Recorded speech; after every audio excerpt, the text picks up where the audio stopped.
To check your transaction history on Steam, you can follow these straightforward steps. This guide will help you navigate through the process easily. Step 1. Log into your Steam account. Open the Steam application or website and enter your account credentials to log in.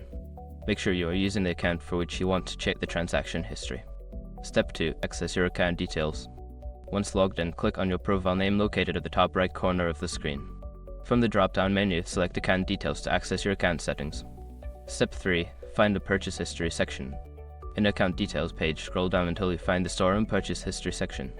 Click on View Purchase History to proceed to your transaction records. Step 4. Review your transactions. You will now see a list of all your transactions, including purchases, refunds, and other account activities. Click on any specific transaction to view more details about it. Step 5. Export your transaction history optional. If you need to keep a record of your transaction history, you can take screenshots or manually note down the details. Steam does not currently offer a direct export feature for transaction history. By following these steps, you can easily check your transaction history on Steam. If you have any further questions, feel free to explore Steam's support resources.